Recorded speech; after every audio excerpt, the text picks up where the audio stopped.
Season Pass, sponsored by City National Bank, starts now. And welcome into Season Pass. I'm your host, Brian Cunningham. Week 30 of the Season Pass is officially underway. Only 3 more to go after tonight. High school softball has reached the playoffs while baseball wraps up the regular season this past week. We also have local sports coverage as well, including the 4-time defending state champ Central Lady Cats Gymnastics. But before we take a look at what's making sports news around the country, Central Bobcats baseball starts us off. The Bobcats with 3 games this past week against Friendship to close out their regular season. Top of the first, leadoff batter gets a free pass on the hit by pitch. Friendship is going to be in scoring position now after a leadoff batter steals second, and the next Tigers batter up with a runner on third now. RBI single is going to make this one 1-0 for the district champs, and still the top first runners on first and second with no outs. Friendship slugger crushes this pitch to deep left field, and it's out of here for a 3-run homer. Tigers as good as advertised, up 4-0 now. Bottom first with runners on first and 1 away. Michael Duran safe at first on a fielder's choice, but the runner is out at second. Friendship takes it 8-1 doubleheader Friday in Wolford to end the Cats season. Cats finish 11-15. We take you straight into action. Bottom first, Lakeview's Christian Esperanza beats the throw to first for a leadoff single to set the table for the Chiefs. Later in the first, with 1 away, Isaac Monreal with an infield chopper for a single to put 2 runners on base for the home team with weather threatening. Same inning, 2 outs now, and Evan Coffrin gets a free pass to first base for the Chiefs. And we're still in the bottom of the first, and Lakeview draws first blood as Paxton Gaston drives in a run on a fielding error in right field on this play right here. The Chiefs came out swinging in this crucial showdown, showing they're hungry for the postseason. Justice Gutierrez hits into a fielder's choice on the next play coming up to make it a 2-0 Lakeview game. And this game would see a lightning delay and would conclude on Wednesday. Final score would be 9-1 Chiefs, and they get the win. TLCA up now, closing out the regular season last week. The Eagles were on the road facing Clyde and would see an 8-0 loss to move the Eagles to 2-21 on the season, officially ending their year. And the number 2 Wall Hawks had to endure a weather delay Tuesday. No one wants to ensure that. Closing out the regular season at home versus Jim Ned. And check out the beautiful Texas sky backdrop. Jumping ahead, Hawks up 7-0. Gunnar Dillard up to bat now. Third is already coming in. 6 RBIs in this one. A wild pitch here is going to score the Hawks on the board again. And Dillard continuing his at-bat. The Oklahoma signee sends this one to the third baseman. The low throw is dropped. Wall adds another run, 9-0 through 3 innings here. And Wall led 9-2 in the bottom of the fourth before the weather delay. But after resuming on Thursday, the Hawks would add 4 more to seal the deal, winning 13-2. The Hawks finish undefeated in their district. And Ozona closed out their week with 2 games versus Forsan. The Lions splitting the week 1-1, with Friday being their regular season finale, ending the week with a 16-13 win. Now 20-4 on the season. The Lions finishing atop the 5-2A Division I with playoffs coming next week. And our final high school baseball recap, a Concho Valley matchup saw Mason and El Dorado closing out their regular seasons facing each other. The Punchers taking a 12-1 win. Mason finishes 8-3 on the year in second place in their district. Junction just missing the playoffs in the 5th seed. And coming up next on Season Pass, Lakeview softball has reached the postseason for the first time in over a decade. We have those highlights next. Don't go anywhere. Season Pass will be right back.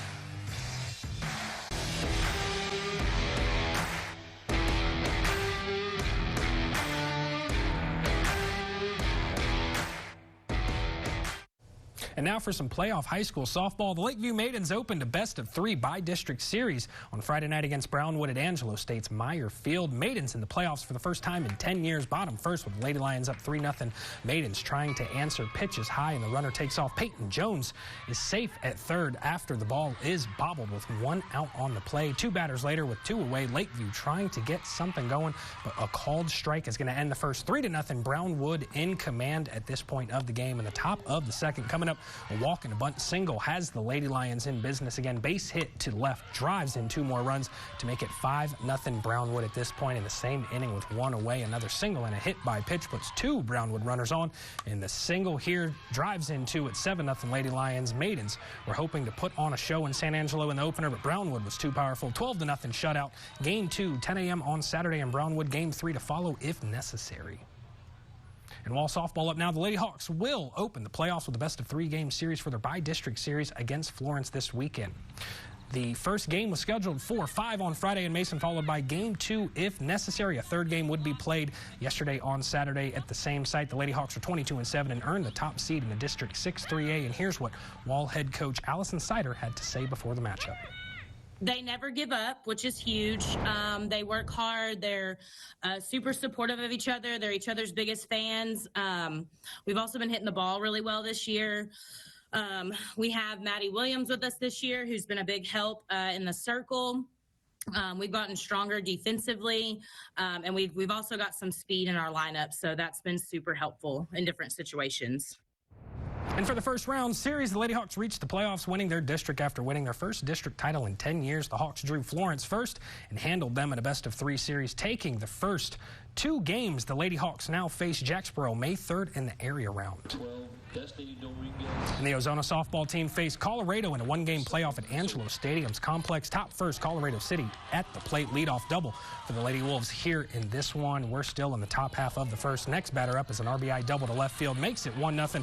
Colorado for the Lady Wolves came out swinging in this game, giving their fans something to cheer about. Still in the first 2 on and no outs. Another RBI double to left field stretches Colorado's advantage 2-0 on a comfortable night for softball. And bottom first with Lady Wolves up 3-0. Leadoff batter grounds out to Ozona. For Ozona, next batter for Ozona is Mercedes Reyes. She singles this one to short center field. Double play to end the inning. Colorado City was just too strong in this one.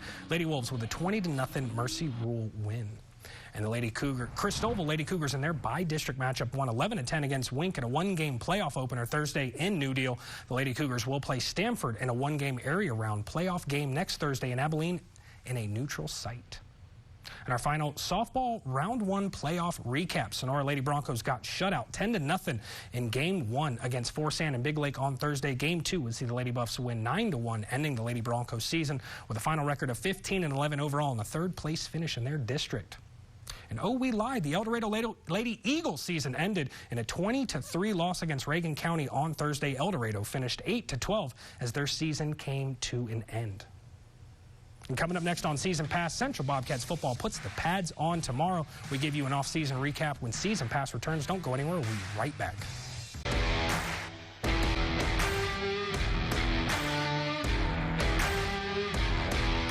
And let's recap some local sports happening around town. Central Bobcats football still in the middle of their offseason. The workouts are done, and head coach Mark Smith is counting down the days until next week. The Bobcats and second-year head coach are in the middle of their first full offseason together as they prepare for pads in a week. The boys saw a new conditioning program that we highlighted just a few weeks back. One of the biggest components was the recovery aspect of the offseason workouts that Coach Smith focused on while at the collegiate level, bringing that to the team this year. The Bobcats knocking one more day off the calendar, getting close to tomorrow. And on last Monday, I met with Coach Smith as he reflects on the past weeks and looks ahead and why this first full season, offseason, is so important. Well, it's the first really full, off-season period where you work on development in terms of having your own program implemented throughout the course of the off-season phases. And we've seen it from the heavy lifting phase to the agility phase to now football skills and drills phase, leading into, what we're going to do in spring football, which starts on Monday. And then having the continuity of the staff together, So a year ago now, where a lot of staff turnover, hiring people, didn't quite have a full staff in place yet. But now, with that consistency and the stability within the program that way, communication, terminology, how are we going to do things, all those things have a familiarity to them, which leads to more productivity on the field. I got a team that's got a bad case of the want-tos. They're ready to go. We're excited. We understand the importance of every day and stacking good days upon one another. I couldn't be more excited heading into spring football now. We just started issuing equipment this morning. It's like a kid the night before Christmas. I want to sleep in my helmet and get ready for the next day. But it'll be here in 1 week. 1 week from today, we get it kicked off.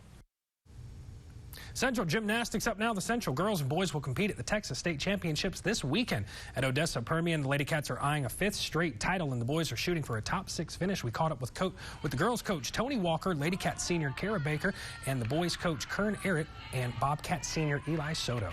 Rockwall is going to be probably our strongest competitor. LD Bell's always kind of in there a little bit. Yeah, I would think that they're tired of us winning a little bit and that they're going to try to do something about it. Rockwall probably lost a couple of scores from seniors that graduated to where we lost probably half of our scores of our seniors that graduated. So we had more holes to fill, most likely, than they did. But the girls have worked hard this year, and they've come along. They brought their skill level up.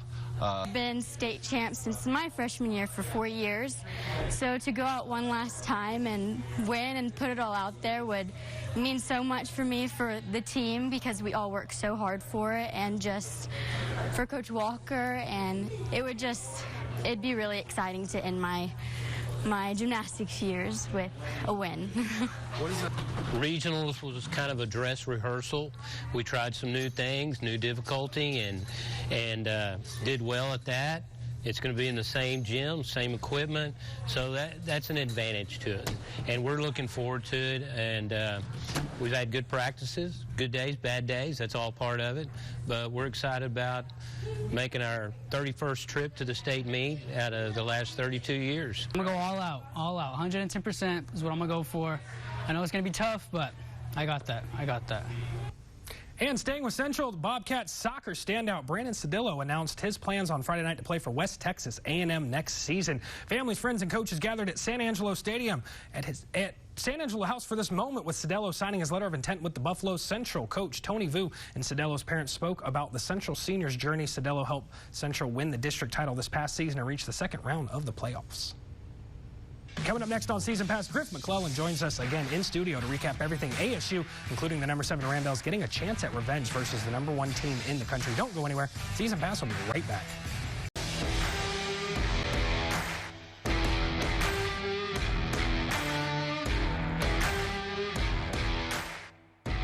Welcome back to Season Pass. Starting on the softball diamond, the number 7 Rambells geared up for their final 2 series of the regular season, looking to stay red hot despite a tough task ahead.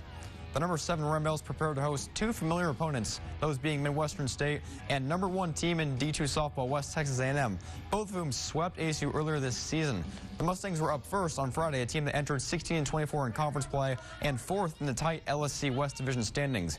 Angelo State had recently swept its final road trip 1 week prior with flying colors, including an 11-home run performance at the doubleheader in western New Mexico the previous Friday. ASU hope to build off that momentum heading into senior day. Let's hear from head coach Travis Scott ahead of the weekend's season finale. Hopefully we can play better. Midwestern is kind of one of those teams that you scratch your head. They haven't won a lot of games since that sweeping us in Lubbock Christian. It was a huge weekend for them. They swept Lubbock Christian on Friday, swept us on Sunday, and now they're struggling to win games. So kind of a confusing team, but they've got 2 kids that can really pitch. Offensively, they're streaky. Obviously being at home is huge for us, and we're in a good spot right now. We're feeling pretty good about things. It's going to be senior day. Game 1 Friday, perfect segue. It was senior day at Meyer Field. Friends, families, coaches, fans gathered to celebrate the remarkable careers of 10 Angelo State seniors on the team, looking to cap it off with a win. Cheyenne Floyd in the circle once again for ASU. She was phenomenal. Gets to strike out here, 1 of 9 she had on the night, pitching 6 1/3 innings. Bottom of the second now, 2 outs, no score. Runners on first and second. Zoe DeBaca at the plate, grounds to second. That ball is mishandled though, and a run scores in the error, make it 1-0 Rambells. This was the start of a 5-run inning for ASU. Next at bat, Abby Brent hits one the opposite way into the gap. 2 more runs are going to score. That's a 2 RBI triple for a 3-0 lead. ASU gets it done in Game 1, winning 7-0. The Rambells have won 11 in a row. Game 2, much more competitive. ASU looks for the sweep, but MSU not going down without a fight. This one started slowly, bottom of the 3rd, no score, 1 out. Harris Bernesi grounds to short, but the throw to first is wide, and she takes off running, sliding safely into second, putting a runner in scoring position. Next batter, Aaron Plunkett, she draws a walk, and Bernesi takes off yet again, stealing third now. Thought about stealing home. Watch this real quick. She flinched, but wisely stays put at third. After Leilana Applin walks to load the bases, Tatiana Trotter steps up, hits a high fly ball to right. Bernesi tags from third and scores on a sac fly to put ASU ahead 1-0. Final play of the inning, a little bizarre play here. 2 outs, Applin gets caught stealing, but Plunkett's going to score. 2-0 ASU. The Rambells led through 4, but MSU responds, scoring 6 unanswered runs, including 5 in the top of the 5th inning, holding on for the 6-5 win. Its 3rd win of the season versus Angelo State. Zooming ahead to Sunday, ASU hosting number 1 West Texas A&M, 0-2 versus the Lady Buffs this year. Bells up 2-0 in the 2nd inning. Aaron Plunkett up now, singles left side, throw home not in time. Bells go up 3-0 at this point. Fast forward, bottom of the 6th inning, same score, and a crazy play here, even crazier play right here to extend the lead. Watch this. Paris Bernesi is going to get caught in a rundown between first and second, but a bad throw to third is wide, and that allows Ashton McMillan a wide open lane to score. She's going to steal home. That's how it was scored. And Bernesi never stops running. She steals home as well. Bells add 2 insurance runs. A 4-run sixth makes it 7-0. Cheyenne Floyd, once again dominant, gets win number 24, making it look easy versus the #1 team in the country as ASU wins game 1, 7-0. Game 2, final game of the season. Rambell's looking to shock the #1 team once again. Top of the second inning, no score. The Lady Buffs have other ideas, though. Runners on first and second, and Emily Liskey crushes one deep to left. No doubt about that one. A 3-run homer puts A&M ahead 3-0. Bottom of the third, 1 out. ASU's turn to respond. 2 runners in scoring position for Leilana Applin. Grounds to short. She's out at first, but a run scores to cut it to 3-1. But the Rambell's offense stayed quiet most of the day. The Lady Buffs add 3 insurance runs in the top of the 7th, including a 2-run shot right here. ASU makes it interesting late, though, scoring a run on an Applin single as shown in the bottom half with runners in scoring position, but it's not enough. West Texas A&M wins this one 6-2. ASU will be the 3 seed in the LSC tournament next week. Now to the other diamond, the #1 team in D2 baseball, Angelo State Rams, begin their regular season series at Cameron on Friday. ASU came in with 9 straight wins, looking for its 40th win of the season on Friday. This was quite a favorable matchup for the Rams, given that Cameron entered 13-31 in conference play, but this team had not been swept on its home field all season long. ASU came off a turbulent sweep of Eastern New Mexico, but all that aside, head coach Kevin Brooks' squad was all business this past week, looking to finish strong before the LSC tournament following week. You know, they have not been swept at home all year, and they got some talented players. Weather looks like, you know, it's going to be an issue as well. So, again, a lot of things you're going to have to deal with and, you know, deal with whatever comes, and then when the moment comes, get focused on that and go out and perform. The #1 Rams take care of business on Friday, taking game 1 of the regular season finale. Final score 7-3. This game was all knotted up at 3 in the top of the 7th inning until Chase Penley's 2 RBI triple to right center put the Rams ahead 5-3, followed by Tayton Treadaway's 2 RBI single to left to increase the lead to 4 runs. And in game 2, Dax Dothy pitches a complete game shutout, allowing just 4 hits and recording 8 strikeouts in a 2-0 win. The remaining games on Saturday and earlier this afternoon were canceled due to inclement weather and damage to Cameron's outfield fence at their stadium. ASU gets the sweep by default, clinching the 2025 LSC regular season title. That being said, ASU finishes with the highest conference win percentage at .848. This marks the Rams' 8th LSC regular season title in school history, clinching the #1 seed and a first-round bye in next week's LSC tournament. Over to tennis, the Rambells concluded their regular season this weekend, first sweeping Western New Mexico on Saturday. Eva Schwartz and Avery Durham win their doubles match 6-1, the exact same as Benny Raggiati and Margot Renee. In singles, more of the same. The Rambells put on an absolute clinic, winning all 6 singles matches in straight sets. And Sunday, nearly identical, very similar outcome. Avery Durham and Eva Schwartz sweep doubles 6-0. Same with Yvette Stancheva and Jessica Lee. ASU sweeps singles as well, winning each match in straight sets. Sul Ross State only managed to produce 1 game on the day. ASU finishes the regular season 4-6 in the LSC and 15-7 overall. Up next, ASU heads to Arlington, Texas for the LSC championships. And lastly, to the Lynx, ASU Golf finishes in 8th place out of 12 teams at the Lone Star Conference Championships in Rockwall, Texas, totaling a score of 931.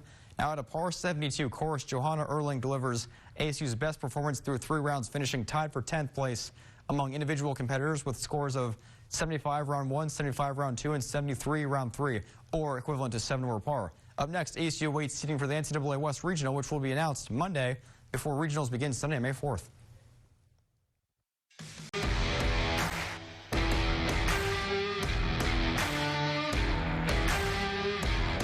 Well, the NFL draft has concluded, and we now send it over to Mickey Spagnola for his recap of the Dallas Cowboys draft.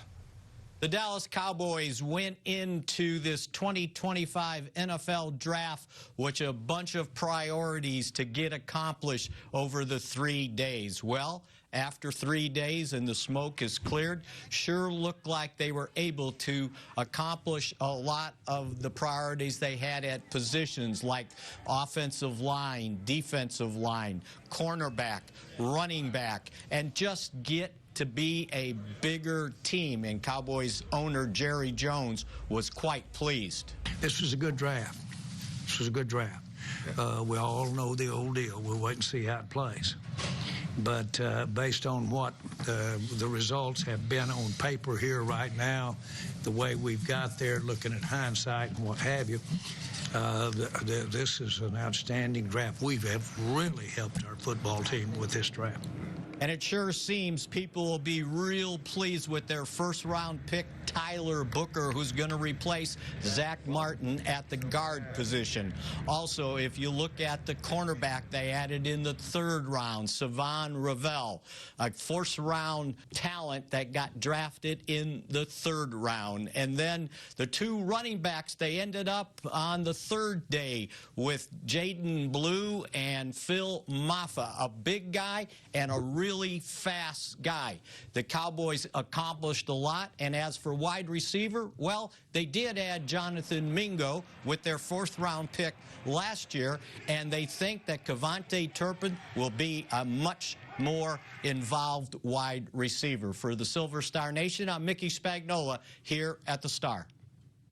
And that wraps up this episode of Season Pass. Don't forget you can check out all of our content over on the ConchoValleyHomepage.com. High school baseball playoffs are coming up this week. ASU baseball is off for a week. Softball is in the tournament. You can also follow us on KLST Sports. Make sure to use the hashtag Season Pass to stay in the conversation. Only 3 more episodes to go after tonight. We'll see everyone. Good night, Concho Valley. Thank you for watching Season Pass, sponsored by City National Bank. For more in-depth stories, scores, and highlights, head to ConchoValleyHomepage.com. Stories, visit ConchoValleyHomepage.com. Closed captioning for the hearing impaired is sponsored by the Law Office of Rick DeHoyos.